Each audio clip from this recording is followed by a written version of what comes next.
Okay, so let's predict the stats for the Boston Bruins. Starting off with Pavel Zacha. Last year, he played 78 games, put up 21 goals, 38 assists for 59 points. It was his second season in Boston. In both seasons, he scored 21 goals and put up over 57 points, playing in the top six. But honestly, I think Pavel Zacha is pretty overrated. I'm sorry. I just don't think he's all that. He could be a solid, maybe second line center at best. But playing in Boston, it's giving him a lot of opportunities, obviously, playing with Pastrnak, playing first line minutes. So this season, I do believe there will be a regression in Boston in general, but Zacha's regression shouldn't be all that crazy. So I'm still predicting he'll play 74 games, score 38 goals, assist on 34. What am I saying? 18 goals, 34 assists for 52 points. So a slight drop off, but still a drop off. Okay, so now let's talk about Elias Lindholm. Last year, he played 75 games, scored 15 goals, had 29 assists for 44 points. He was a minus 14 and only shot 8.7%, so that's really low considering his career average is 12.1%. But still, when he got traded at the trade deadline to Vancouver, he wasn't very effective in the regular season. He only put up 12 points in 26 games, but in the playoffs, he had a resurgence, if I can say that.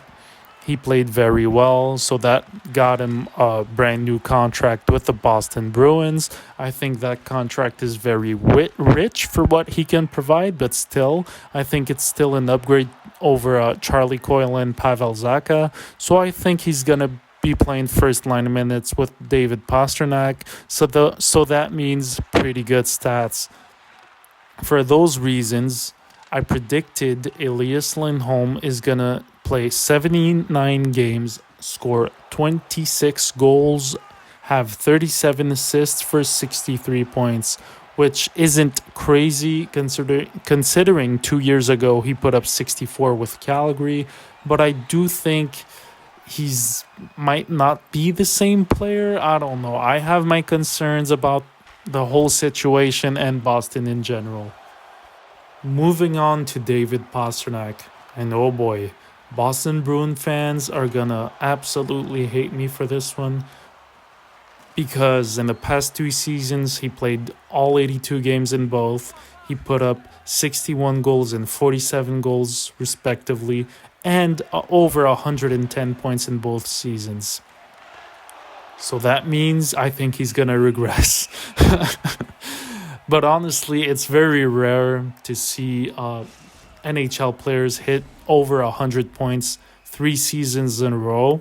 So I don't see Pastrnak doing it, because I'm kind of predicting an injury, if that's even possible. I don't know. So here are the numbers. I'm giving Pastrnak 70 games, 43 goals, 40 assists for 83 points.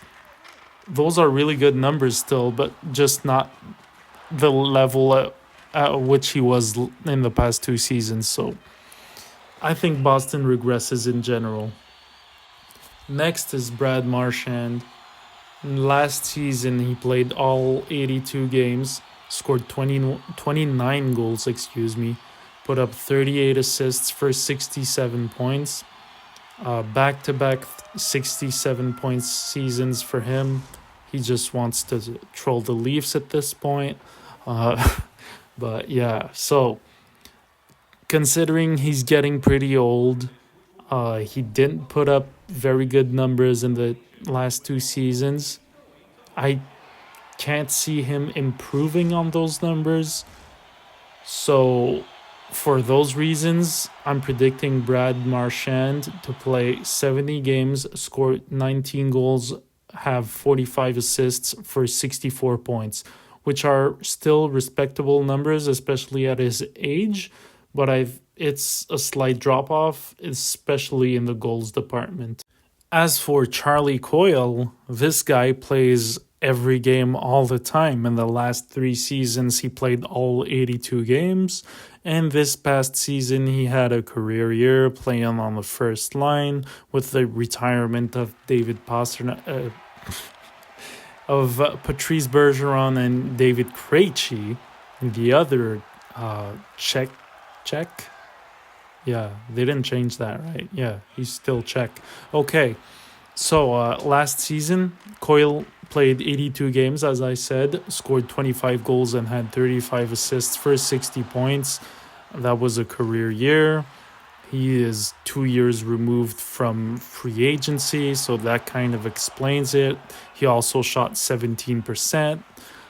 When his career average is 11.3, so every number screams regression, which is why I'm predicting he's going to play 82 games, go back to the 16 goals he scored in back-to-back seasons with Boston prior to this year, have 28 assists for 44 points, which is respectable, but not really top 6 level, let's say.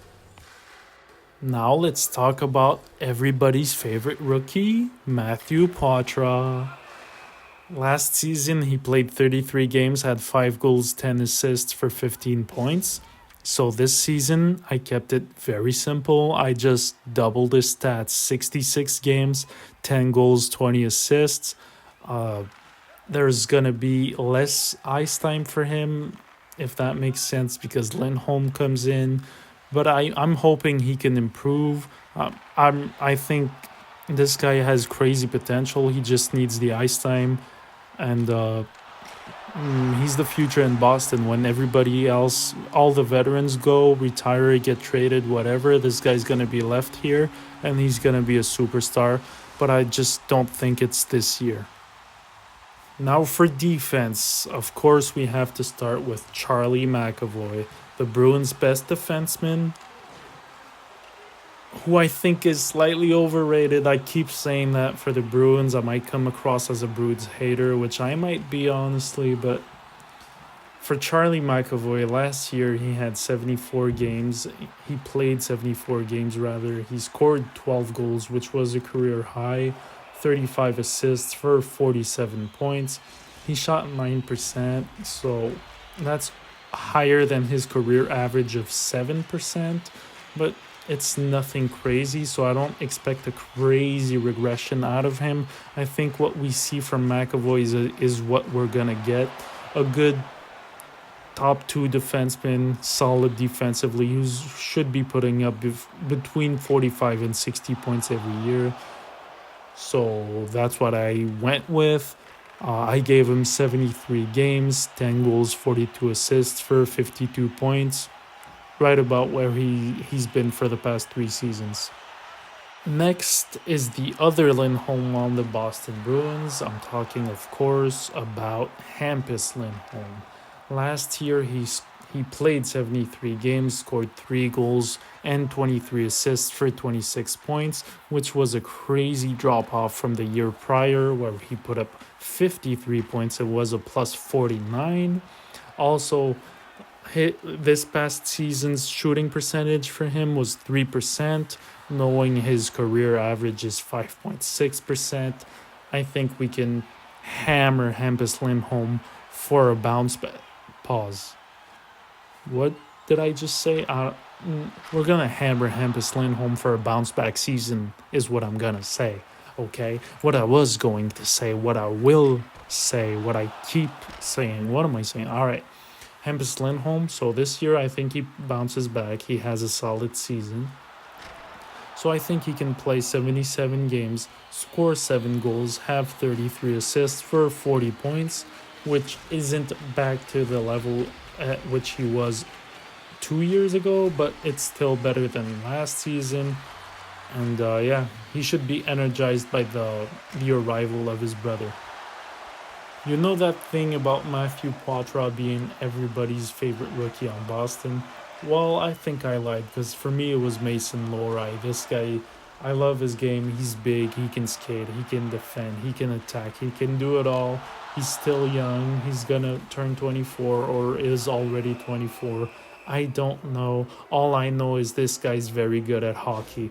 So, last year, as a rookie, he played 41 games, had 4 goals, 9 assists for 13 points. And this year, I think he plays the whole 82 games, scores 8 goals, and 22 assists for 30 points. So yeah, that's it. Mason Lohrei is him. And the last skater we're gonna talk about is Nikita Zadorov, who just signed a huge, horrendous contract with the Boston Bruins. Last year, he played 75 games, split between Calgary and Vancouver. He scored a total of 6 goals, had 14 assists for 20 points. That was his third straight 20-point season, which is why I think he's still gonna hover around that number. So I gave him 77 games, 8 goals, 13 assists for 21 points. So yeah, that's it. I don't like the contract. I like the player. Yeah, nothing to add. Last but not least, let's talk about goaltending. And this year, there's gonna be a new starter in town. That's not really true, but Boston did trade Olmark, so Swayman's gonna have to be the starter. He doesn't have a contract right now. Apparently, he's asking for 10 mil. Boston only has 8.6 to offer him.